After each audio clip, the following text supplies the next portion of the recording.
Americans are hanging out less than they used to, and it's not just teenagers. New numbers show the drop-off is happening across every group.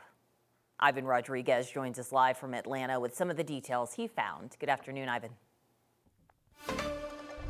Alexandra, Evan, think about the last time you sat across from someone with nothing between you. No screen, no scrolling, just a conversation. Now, for a lot of Americans, that's happening less and less. The government tracks it every year, and the newest numbers show everybody's pulling back.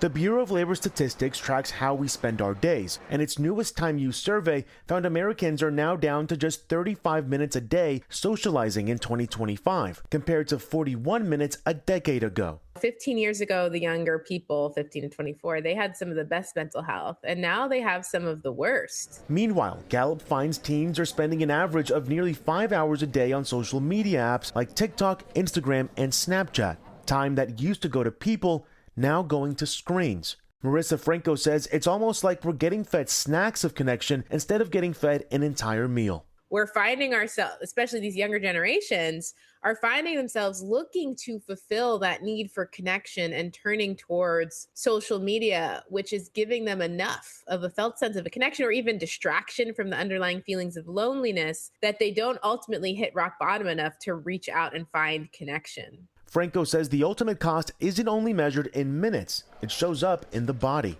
The most commonly cited statistic, chronic loneliness is as toxic as smoking 15 cigarettes a day, which is wild because who's smoking 15 cigarettes a day? But people are spending weeks on end feeling so lonely. If there's one thing we can do for our mental and physical health, it's finding social connection, Franco says. It is critical. It is the oxygen that we need. Franco's advice for anyone dreading the next awkward mixer or first hangout: assume people will like you before you even walk in. And research does back her up. People who expect a warm reception tend to get one. Alexandra, Evan?